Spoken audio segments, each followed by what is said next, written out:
Good afternoon.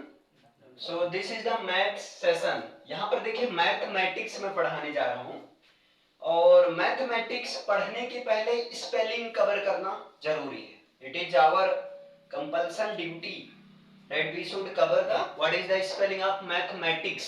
Okay, mathematics, if we are talking about mathematics, then you can learn he named a boy, he named a boy, he take a mat before him. Okay, he take a mat before him and also take a mat after him.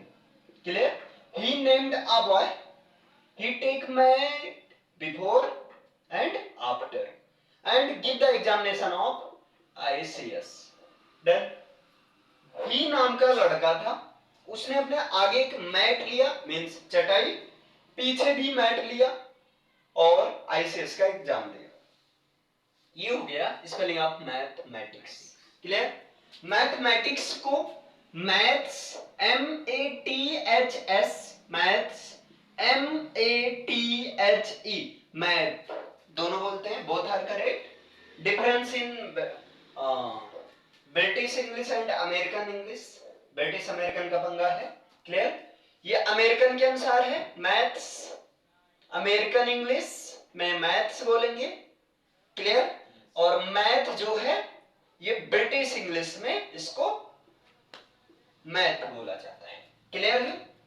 अच्छा, MATH होता है, MATH होता है, MATH होता है, ई नहीं होता है।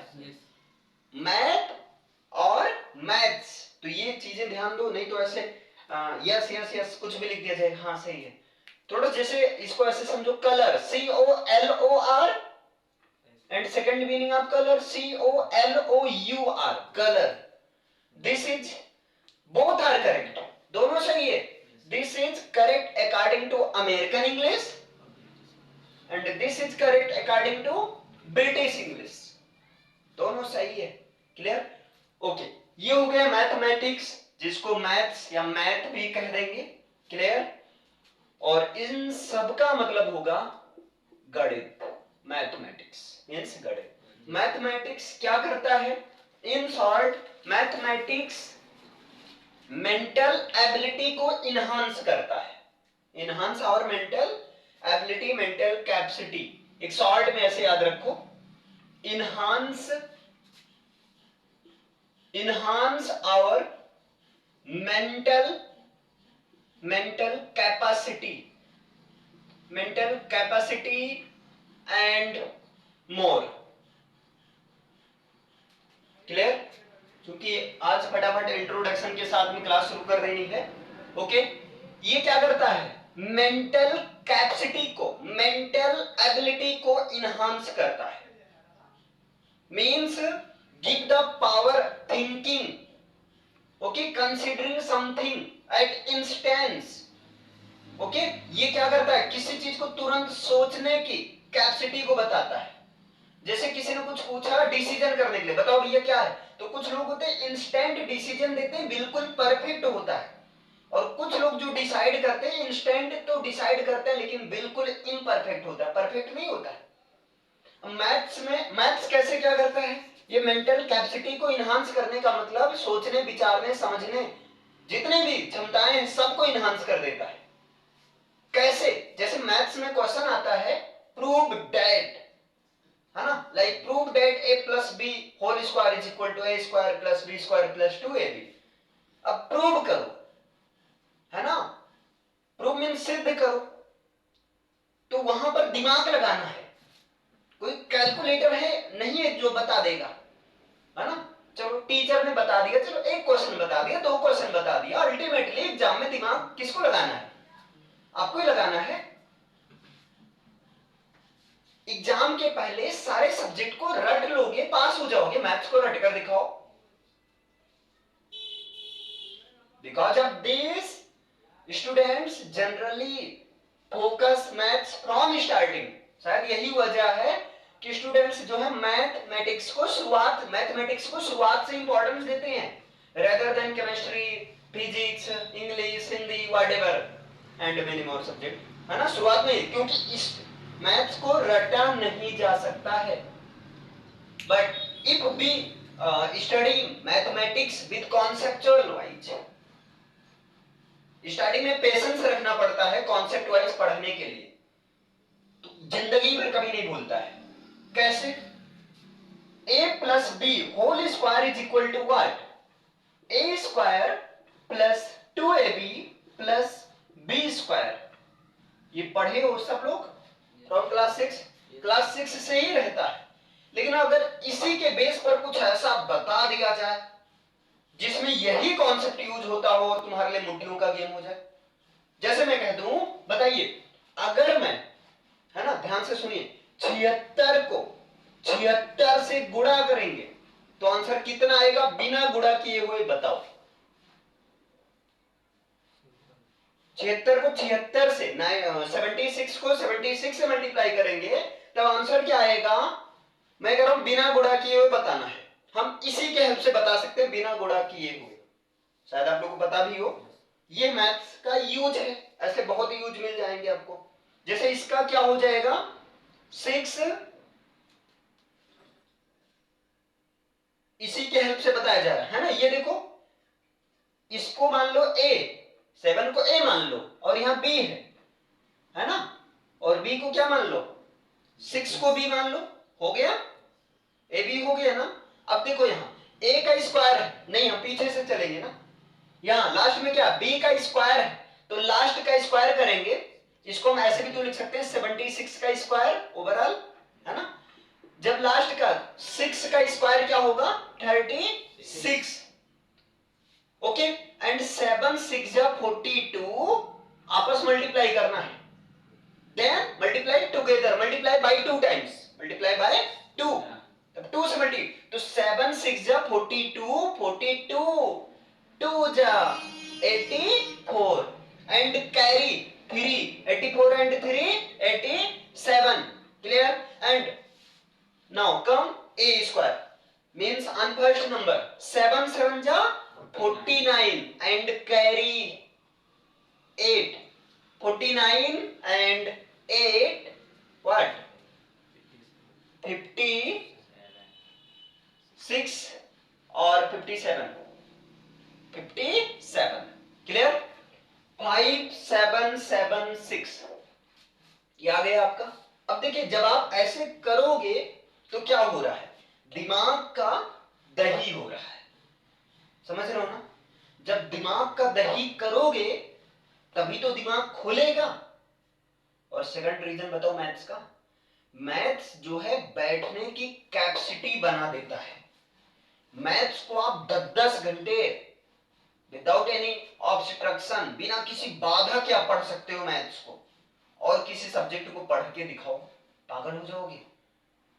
आप लोग किए भी होगी एग्जाम टाइम मैथ्स को 3-3 4-4, ऐसे कब 10 बज जाता है कब 11 बज जाता है पता ही नहीं चलता है, पढ़ते हो। बाकी किसी सब्जेक्ट को ऐसा हो पाता है? नहीं हो पाता है ना। तो इन सब का अभी जैसे इससे कह दिया जाए, अब किसी का भी निकालो, इसी को माइंड में करो ना, इसी को माइंड में करके बताओ, तब आप दिमाग ज्यादा लगाओगे। 6 6 जा 36, 6 यहाँ हो गया, 7 6 जा 42, यहाँ यही वाला दिमाग लगाया जा रहा है। 7 6 जा 42, 2 जा 84, कैरी 3 87, 76 इधर हो गया, ओके। कम 7 7 7 जा 49 and 8 57, so 57 76 means 5776, clear. Answer हो गया। यू कैन चेक, आप ऐसे करके चेक कर सकते हो। 6 6 जा 36, 6 7 जा 42, कैरी 3 45, 7 6 जा 42, 7 7 जा 49 एंड 4 53, ऐड 6 5 2 7, 4 3 7 एंड 5। आंसर आ गया कि नहीं? इस चीज को तुम एक लॉजिक बना सकते हो। मैथ्स खेलो, मैथ से खेलो भाई, हर जगह मैथ सीख सकते हो। कैसे? कहीं भी हो, पापा के साथ हो, चलो पापा बताओ, मान लो अगर 95 को 95 से गुणा कर देंगे तो कितना आंसर आएगा। ऐसे ओपन, है ना, आपस में कहीं भी जा रहे हो, साइकिल से जा रहे हो फ्रेंड सर्कल के साथ, कॉलेज स्कूल में, वहां भी आपस में डिस्कस करो, है ना। क्लियर है इतना? अब जैसे 5 वाला तो इजी है, तुम लोग को 5 वाला पता होगा। 5 के केस में क्या होता है, इसके लिए एक समझ लो ट्रिक है ना? ट्रिक क्या इसी सब पर बना है, लेकिन इसके लिए एक स्पेशल निकल जाता है जो कि बहुत इजी होता है। 5 का रहे तो लास्ट में 5 रहे तो लास्ट में 25 आपको लिख देना है, या 9 रहे तो 10 से मल्टीप्लाई करना, 8 10 रहे तो 11 से, 4 रहे तो 5 से, 6 रहे तो 7 से। क्लियर? जैसे यहाँ 9 है तो 10 से मल्टीप्लाई करेंगे, 9 10 जा 90, 9025 हो जाएगा। 75 स्क्वायर क्या हो जाएगा, 7 है तो 8 से मल्टीप्लाई कर दो, 7 8 जा 56 2 5, ये हो जाएगा आपका। क्लियर है? ये समझ में आया? तो इस तरह से यानी कि आपको क्या करना है, देखो कुछ ऐसी चीजें हैं ना मैथ्स में, ऐसा पढ़ो कि कुछ में दिमाग लगाना हो। जैसे दिमाग लगाने का मतलब, अभी मैं ऐसे वर्ग दे दूं 1 स्क्वायर से लेकर 100 स्क्वायर तक आपको करके लाना है, लेकिन इसकी हेल्प से, बिना मल्टीप्लाई किए। तो यकीन मानो अगर आप ऑनेस्टली से पूरा करोगे भाई, दूसरे दिन ना ऐसे दिमाग खराब जाएगा, 50 तक पहुंचोगे, कहोगे अभी यार दिमाग एकदम खराब हो गया, मतलब ऐसे लगेगा जैसे दिमाग में खत्म हो गया है ना, एंड के उसमें आ जाएगा। लेकिन वो दिमाग एंड नहीं होता है ना? ह्यूमन माइंड का यूज 0.1% यूज करता है भाई, है ना? 1-2% बहुत ब्रिलियंट लोग यूज करते हैं। बताओ 100% ऐसा नहीं है। लोग कहते हैं पागल, अभी पागल वागल कोई नहीं होता, तरीका रखो ना, गैप करके हमेशा पढ़ो। लोग यहाँ क्या क्या आइंस्टाइन जैसे बन जा रहे हैं, वो सब ये सोचते तो बन पाते। क्लियर? अच्छा समझ में आया इतना? अब जैसे एक क्वेश्चन मैं पूछ रहा हूं भी, आप लोग हो, इन्हीं में से पता चल जाएगा किसका दिमाग कितना है। तो आपको अपना लेवल खुद खोजना है। अपना लेवल मतलब समझ रहे हो, आप खुद फाइंड आउट करो कि मैथ्स में मेरा लेवल क्या है। एक चीज याद रखना, मैथ्स में कैलकुलेशन स्ट्रॉन्ग कर लो, क्योंकि अब देखो ये क्वेश्चन बताया गया है ना, बताया गया सबको एक साथ, बताया गया इंस्टेंट, बताया गया पहले से, लगभग सबको भी पता भी होगा, फिर से बता दिया गया। अब इसी क्वेश्चन को लगाने के लिए देखते हैं कौन कितना टाइम लेगा। सेम केस होता है एग्जाम में, कुछ लोग एक ही क्वेश्चन में उलझे रहते हैं, है ना, और कुछ लोग क्या होते हैं वही क्वेश्चन फटाफट 2 मिनट में सॉल्व कर लेते हैं। चलो अब एक क्वेश्चन मैं दे रहा हूं और ये देखना पहले कौन करके देगा आंसर। चलिए यहां पर है आपका, मैं थोड़ा सा कठिन ही दूंगा, एक तरह से कंपटीशन है। 96 को 96 से मल्टीप्लाई करेंगे, इट मींस 96 का स्क्वायर करेंगे तो क्या आएगा। चलिए टाइम स्टार्ट, देखते हैं पहले रिप्लाई कौन देगा, बिल्कुल परफेक्ट।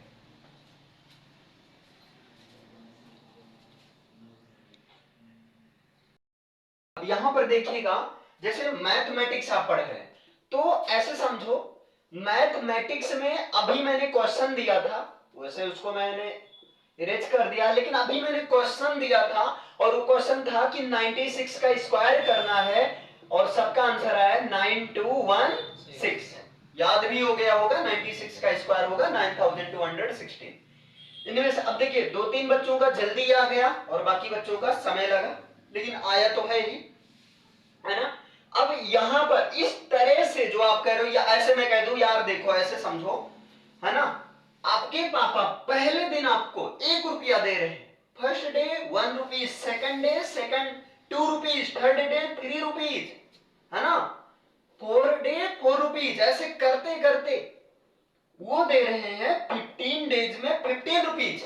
अब मैं पूछ रहा हूं बताओ 15 दिन के बाद कितना रुपया हो जाएगा, बताइए। 16, 15 दिन के बाद ओवरऑल कितना रुपया हो जाएगा आपके पास, बताइए। 15 डेज के बाद कितना हो जाएगा,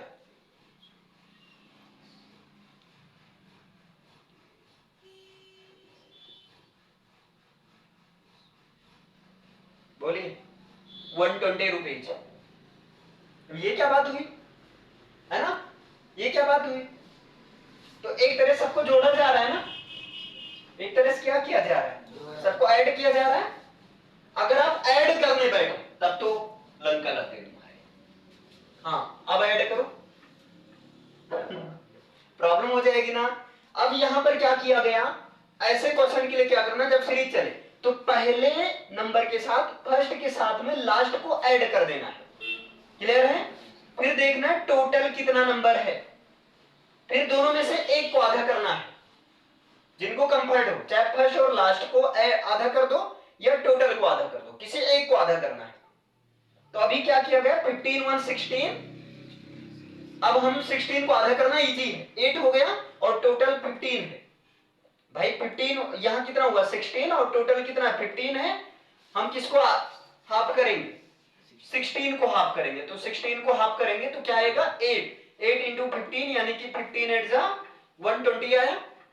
मान लो यहां पर 16 होता, अब क्या करते, यहां पर क्या करेंगे 16 प्लस 1 यानी कि 17, और यहां 17 को हाफ नहीं करेंगे बल्कि हम टोटल क्या है 16, तो किसको हाफ करें 16 को हाफ कर देंगे। ठीक है, तो यहां हो गया 17 और यहां इसको हाफ करेंगे तो 8 आएगा, तो 17 8 जा कितना हो जाएगा 136, 136 ही तो होगा। अब बताइए यहां पर आप किससे खेल रहे हो, यहां पर आप किससे खेल रहे हो, नंबर से खेल रहे हो, यहां पर आप किससे खेल रहे हो, नंबर से, एक नहीं है। और ये सब आप में एक चैप्टर है नंबर सिस्टम, ऐसा नहीं कि आउट ऑफ सिलेबस नहीं है, ये मत कहना सिलेबस से बाहर है, ना ना ना, सिलेबस में ही है और वहां पर प्रॉपर इसका सूत्र है, प्रॉपर फॉर्मूला है ना, the formula adding to the natural number, है ना।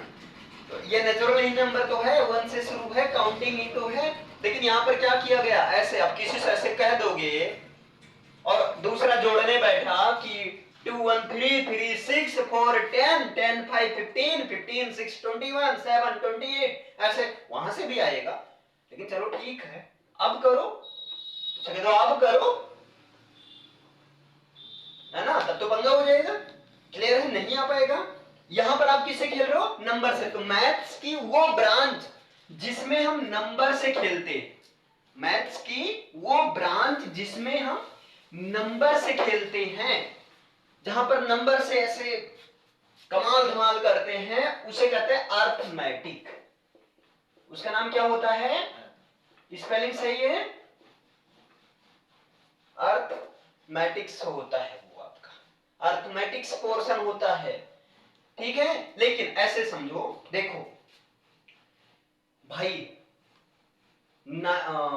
इसको मैं समझाता हूं, समझो ऐसे एक एग्जांपल, हाँ चलो एग्जांपल बढ़िया लेता हूं, 96 रसगुल्ले मैंने आपको दे दिया, है ना, कितना रसगुल्ला 96 रसगुल्ले यानी कि 96 रसगुल्ला मैंने आपको दे दिया, और आपके घर में 8 लोग हैं, दादा दादी सबको मिलाकर आपके घर में कितने लोग हैं, 8 पीपल हैं, आपके घर में 8 पीपल हैं।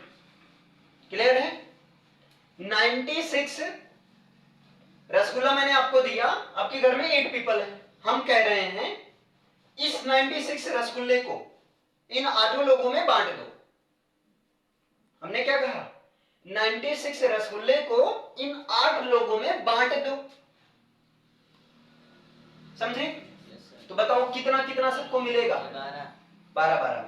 अब देखो यहां पर ये तो छोटा है, डायरेक्ट दिमाग लगा लिए, है ना, लेकिन इसको 96 से चलो मानते हैं x रसगुल्ला मिला सबको, ठीक है, मानते हैं एक लोग को कितना मिला है, x रसगुल्ला मिला है x, ठीक है, अगर एक लोग को x मिला तो 8 लोग को कितना मिलेगा 8x, ऐसे समझो एक व्यक्ति को x रसगुल्ला मिला तो 8 को कितना मिलेगा 8x, और 8x को कितने में बांटना है 96 में, जब x करेंगे ये 8 उधर जाएगा डिवाइड होगा, तो 96 अपान 8, 8 1 जा 8, 8 2 जा 16, x का वैल्यू 12, मतलब एक लोग को 12 मिला है, तब 8 लोग में बांटेंगे 12 8 96, यानी सारा रसगुल्ला खत्म हो जाएगा। तो यहां पर हमने क्या किया, मान लिया, यहां पर हमने क्या किया, मान लिया, और माना क्या है, एक वेरिएबल नंबर। तो ऐसा मैथ्स की वो ब्रांच जिसमें हम किसी क्वेश्चन को आसान करने के लिए लेट कर लेते हैं, अल्फाबेट नंबर मैं मान लेता हूं कि हाँ माना कि एक्स रसगुल्ला मिलेगा, जहां मान लिया जाए उसे, वो ब्रांच कौन सी होती है बताइए? अलजेब्रा होती है। वो ब्रांच क्या होती है? अलजेब्रा होती है। क्लियर है? अब देखो, अब ध्यान से समझना, ऐसे मैं कह दूं, अब क्योंकि इसके बाद बड़ी एकदम कमाल की चीज आने वाली है, मैं कह दूं देखो भैया कि ये मान लीजिए ये है आपका एक कमरा, ठीक है, ये आपका क्या है? एक कमरा है, ठीक है, और यहां पर इसकी जो है लेंथ, इसकी लेंथ मान लीजिए 5 है और इसकी ब्रेथ क्या है? 3 है। इसकी लेंथ 5 है, इसकी ब्रेथ 3 है, और कमरे में हमें चारों तरफ लगाना है टाइल्स, मतलब टाइल्स चारों तरफ, केवल बीच में नहीं लगाना है, बीच में कुछ और लगा है, जैसे चारों तरफ कभी होता है डिजाइन के लिए लगता है पट्टी, एक तरह से आजकल तो बढ़िया अच्छे अच्छे आते हैं बीच में, और अच्छा भी लगता है, जैसे इस तरह से लगाना है। तो बताओ कितना पट्टी बाजार से खरीद कर लाओ, है ना? तो आप लोग सुने होंगे लोग ये कहते हैं भैया 5x3 ले आना, यार ये कमरा ना 10x10 के हुए, 10x10 का होगा, है ना? 10x10, इसका मतलब क्या हुआ? जैसे यहां 5x3 का ले आना, वो जो है रेड कलर की पट्टी, रेड कलर का जो है कपड़ा जो है या पट्टी या बिछाने वाला वो मैट है ना, पतली सी मैट, 5x3 में ले आना, 5x3 में ले आना। अब इसका मतलब क्या हुआ? अब ये कौन सिखाएगा? तो जहां पर इस तरह से लाइन की हेल्प से खेला जाता है ना, एक फिगरेटिव समझा जाता है, ठीक, एक तरह से उस वो ब्रांच होती है ज्योमेट्री, वो मैथ्स की ब्रांच क्या होती है? ज्योमेट्री होती है। अब जैसे यहां 5x3 का मतलब, पाई मल्टीप्लाई को बोलते हैं 5 मीटर लेंथ वाली और 3 मीटर ब्रेथ वाली, इसका मतलब ऐसा लाना, ऐसा कुछ इस तरह से पट्टी रहे या ऐसे लॉन्ग रहे, ऐसा जो कुछ भी रहे, है ना, या मान लो कमरे में हमें पूरे कमरे में बिछाना है, जो भी करना है, ठीक है, तो ऐसा लाना कि वो 5 मीटर उसकी लेंथ रहे और 3 मीटर ब्रेथ रहे। मैं कहता हूं अच्छा कुल कितनी लंबाई की लगेगी? तो आपको 5 है तो ये भी 5 होगा, ये 3 तो ये भी 3 होगा, तो 5 5 10, 3 13, 3 16। लेकिन मैथ्स में क्या होता है, इस चीज को ऐसे समझा जाता है कि जब करेस्पॉन्डिंग साइड्स यानी कि आमने सामने की sides, face to face side equal होती है, तो उस शेप का नाम होता है रेक्टेंगल। उस शेप का नाम क्या होता है? रेक्टेंगल। और जब रेक्टेंगल की बात किया जाए तो ये boundary line, total boundary line को अगर ऐड कर दिया जाता है तो उसको नाम दिया जाता है पेरीमीटर, का नाम दिया जाता है मैथ में इसको पेरीमीटर, और वहां से एक पेरीमीटर ऑफ रेक्टेंगल बना दिया जाता है, और जहां पर यह कहा जाता है कि लेंथ को और ब्रेथ को आप प्लस कर दो, और जो भी आए उसमें उसका 2 टाइम कर दो, है ना, 2 टाइम कर दो। जैसे 5 और 3 क्या हो जाएगा? 8, है ना। अब 8 2 जा 16, वैसे प्लस कर दोगे पूरा 16 आ जाएगा, ठीक। तो इस तरह से फॉर्मूला बन जाता है। फॉर्मूले का भी एक इजी ही करने के लिए फॉर्मूला बनता है, किसी चीज को सॉर्ट आउट करने के लिए फॉर्मूला जनरेट होता है। क्लियर है? अभी ये छोटा छोटा आप लोग को लग रहा होगा अरे यार क्या फार्मूले की जरूरत है, अब बताओ अब जरूरत है कि नहीं? अब यहां दिमाग लग पाएगा? कीवर्ड बना दिया जाए तो अब लगाओ, जैसे ही कहा होता ना क्या जरूरत है, अब बताओ जरूरत है कि नहीं? ठीक है। तो ये होता है मैथ्स के 3 ब्रांच, यानी कि आपका जो, आपका ही नहीं कोई भी मैथ्स का सिलेबस, आज तो मैंने पूरा मैथ्स का इंट्रोडक्शन ही दे दिया। मैथ्स को हमेशा इन्हीं 3 सेक्शन में पढ़ना, मैथ्स कभी बोर नहीं होगा। क्यों मैंने ये चीज समझाया? देखो ईमानदार से बताना, ऑनेस्टली बताना, मैथ्स में सबसे कठिन पोर्शन ज्योमेट्री लगता होगा, एम आई राइट? भाई सबसे कठिन पोर्शन ज्योमेट्री लगता है, सबसे आसान पोर्शन अर्थमेटिक्स लगता है, सही है। और ये मीडियम में है, मन लगाओ तो सबको पिछाड़ देगा, बहुत मजा आएगा। मन नहीं लगाए तो भाई सजा, क्योंकि मानना है। सही मान लिए तो सही आ गया, गलत मान लिए गलत आ गया, है ना।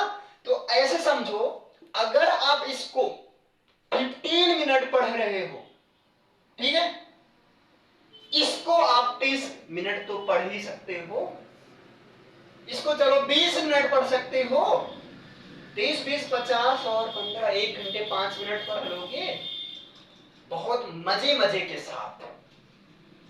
लेकिन आप पहले चेक करो, है ना, कि ज्योमेट्री जब हम पढ़ते हैं तो कितने मिनट के बाद ऐसा लगता है कि भैया हवा टाइट, मतलब कितनी कैपेसिटी है ज्योमेट्री पढ़ने की, ज्योमेट्री वाला सेक्शन का, ये आपको खुद चेक करना होगा, है ना। अर्थमेटिक में देखो, आप ये देखो तीनों में से मजा किसमें आता है, तो पहले जिसमें सजा आता हो पहले वो पढ़ो। अब पूछो क्यों? पहले जिसमें सजा आता है वो जब आप पढ़ोगे जोश में, तो 5-10 मिनट के बाद जोश ठंडा, और जैसे जोश ठंडा हो जाए गर्म करने के लिए, भाई इजी वाला तो है ही। इसको ऐसे समझो रियल लाइफ एग्जांपल से, करेले की सब्जी सबको पता है कि बहुत जरूरी होती है, लेकिन सब इससे नफरत करते हैं, है ना। तो अगर खाना है तुम्हें, ठीक है, थोड़ा बहुत आप खाना, जैसे पूरी सब्जी खाने के बाद आप करेला जो भुजिया आता है, करेला थोड़ा सा खाए, मन खराब कर दिया, हाँ मन खराब कर दिया, तो आप क्या करो, थोड़ा ही खाओ, उसके बाद दूसरा तो है ही, दूसरा तो है ही। अब मैं थोड़ा सा उल्टा बता रहा हूं, हमेशा आप लोग का ये, हमेशा सब ये बताते हैं पहले इजी पढ़ो फिर हार्ड पढ़ो, है ना। मैं क्या कह रहा हूं, इजी में तो इंटरेस्ट तो है ही, इजी तो कभी भी पढ़ सकते हो, समझो इस चीज को, है ना। मैं क्या कर रहा हूं, ऐसा तो हाँ, ये सब बेसिक लेवल कवर रहेगा तभी काम करेगा।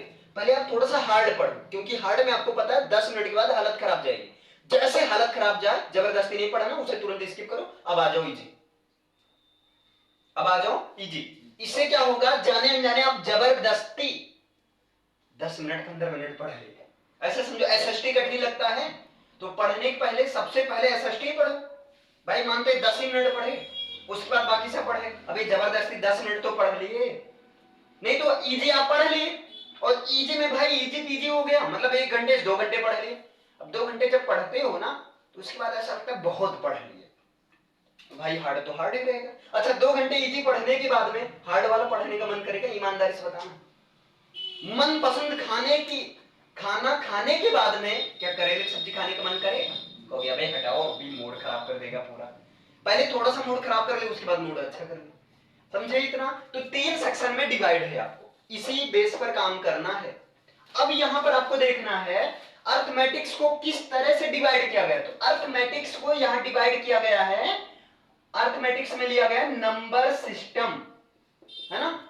नंबर सिस्टम का मतलब कई सारे नंबर होते हैं जिनमें से बात हुई आपके सिलेबस में रियल नंबर की। जैसे नंबर 2 होता है real number and imaginary number, लेकिन यहां पर किसकी बात हुई है, रियल नंबर, जो कि 2 पार्ट में डिवाइड होता है, रेशनल एंड इररेशनल, ठीक है। एक ये यहां पर अगर अलजेब्रा में बात करें तो यहां पर पॉलिनोमियल्स से पहला चैप्टर यही होता है, जनरली हर जगह पॉलिनोमियल्स ही आता है।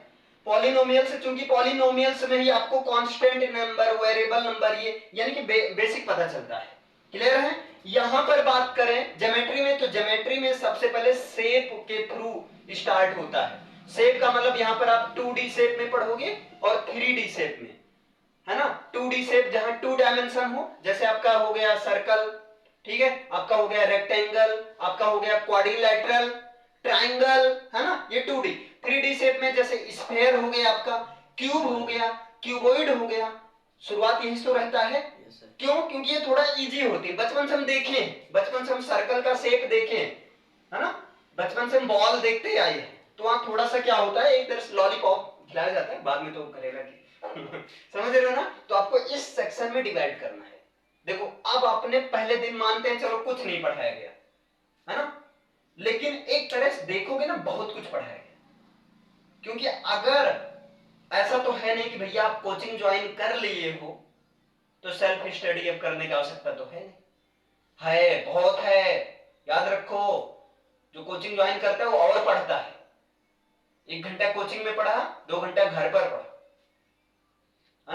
और जो कोचिंग नहीं ज्वाइन करता है 1 घंटे घर पर पढ़ा ऐसा लगता है भाई बहुत पढ़ लिया यार बस करो।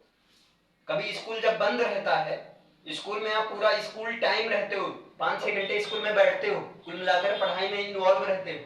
कभी घर पर रहो 2 घंटे इन्वॉल्व रहकर मुझे बता देना ऑनेस्टली, 2 घंटे में 1 घंटे पढ़ोगे उसके बाद अभी यार चिप्स खाने का मन कर रहा है ना, अभी भूख लग रही यार। और स्कूल में क्या होता है पता ही नहीं चलता भूख प्यास का। तो यही है, थोड़ा सा ये चीज समझो। अच्छा ये समझ में आपका, तो आपको मैथमेटिक्स को 3 सेक्शन में डिवाइड करके पढ़ना है।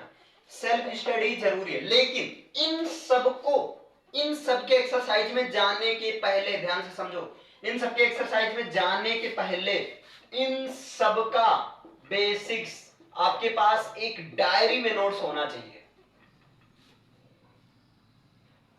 है ना। बेसिक्स, सबका बेसिक्स, एक बार आप बेसिक पर काम कर लोगे, बेसिक का मतलब समझे, बेसिक में जितने फॉर्मूले आ गए, जितने कॉन्सेप्ट आ गए, सब एक डायरी में रहेगा। इससे फायदा क्या रहेगा, जब आप एक्सरसाइज सॉल्व करोगे, भैया देखो कोई इतना भी जीनियस नहीं होता है कि हर समय हर फॉर्मूला याद रहे। तो अगर आप बेसिक्स एक बार मेहनत कर लिए हो, डायरी रखे हो, कोई फॉर्मूला भूल जाते हो, तुरंत आप डायरी से देखे और कर लिए, है ना। लोग पता है गलती क्या कर देते हैं, मैंने खुद देखा है, क्योंकि मैं पिछले 8-10 ईयर से टीचिंग में इन्वॉल्व हूं, तो वहां पर ऐसे टीचर को मैंने देखा है सीधा भाई एक्सरसाइज में पहुंच जाते हैं यार। एक्सरसाइज में मैं गारंटी दे रहा हूं, अगर बेसिक किसी भी चैप्टर का, हर चैप्टर का अलग अलग बेसिक है, एक चैप्टर का अगर आप बेसिक आपको कवर करवा दिया जाए अच्छे से, यानी कि 100% अगर आप बेसिक कवर कर लेते हो ना, मैं गारंटी दे रहा हूं कितने भी गधे आप बच्चे होंगे 50% एक्सरसाइज आप खुद ही कर लोगे। Am I right? 50% एक्सरसाइज आप खुद ही कर लोगे, और 50 में से अगर थोड़ा सा दिमाग लगाओगे 30% एक्सरसाइज आप और कर लोगे। रही प्रॉब्लम 10 या 20% में, हर जगह प्रॉब्लम होती है, फायदे तो उसे करनी रहती ना। एग्जाम में जब मैथ्स का क्वेश्चन बनता है या पेपर किसी भी सब्जेक्ट का पेपर बनता है, फाइट किसमें होता है, 1-2 क्वेश्चन में ही होता है। 1-2 क्वेश्चन आपके लिए नहीं, सबके लिए नया होता है। वही 1-2 क्वेश्चन किसी को टॉपर बना देता है, किसी को टॉपर से गिरा देता है। आप लोग का तो अरे सिलेबस में नहीं है, ये तो अलग से आ गया। अब जो बच्चा अलग से मेहनत किया था, थोड़ा सा पढ़ा था, वो तो टॉप कर गया। और होता है भाई एग्जाम में, एक चीज आप देखे होंगे, है ना, एग्जाम में 1-2 क्वेश्चन नया पता नहीं कहां से पैदा कर देते हैं। वो क्वेश्चन वही सॉल्व कर पाते हैं जो थोड़ा सा अपने आप को हमेशा अपडेट करते हैं, बेसिक वगैरह से दे देते हैं कभी ऐसे क्वेश्चन, है ना। जैसा ऐसे मैं एक क्वेश्चन पूछ लेता हूं, बताओ ऐसे रफली दिमाग में आ गए, ऐसा कौन सा नंबर है जिसका प्लेस वैल्यू और फेस वैल्यू 0 होता है। ऐसा कौन सा नंबर है जिसका प्लेस वैल्यू और फेस वैल्यू दोनों का दोनों 0 होगा।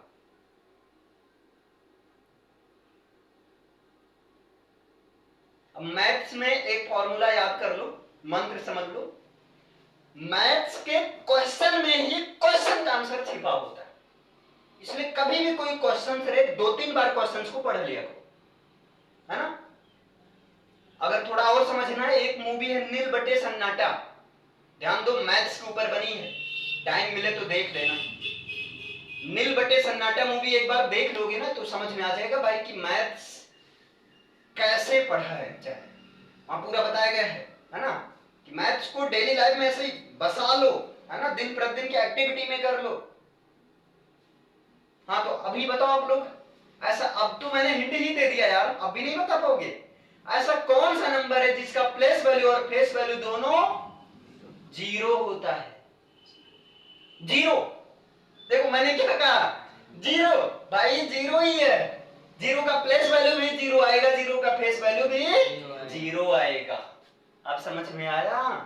तो ये है आपकी आज पहली क्लास, जहां पर मैंने दिया मैथमेटिक्स का इंट्रोडक्शन, मैथमेटिक्स को आपको कैसे पढ़ना है, ठीक है। बाकी इसके बाद तो पढ़ाया ही जाएगा, हर चीज कवर किया जाएगा, लेकिन अगर आप थोड़ा सा अपने आप पुश अप करोगे तो पुशअप किस तरीके से करना है याद रखो। अगर ये पोर्शन कमजोर रहा तब भी तो परसेंटेज चला जाएगा।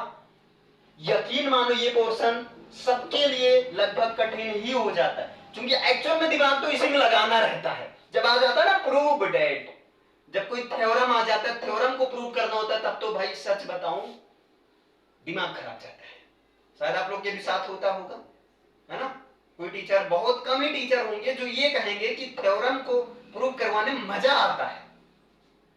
मजा नहीं आता, वो पूरा दिमाग की ले लेता है, जैसे कहते हैं ना पीछे से वही हाल है, दिमाग एकदम आता है मजा, ऐसी बात नहीं है, लेकिन इन सबकी कंपैरिजन में तो भाई टिपिकल हो ही जाता है ना। अच्छा चलो, आज के लिए इतना ही। समझ गए मैथ्स कैसे पढ़ाना है? ओके ठीक है, थैंक यू।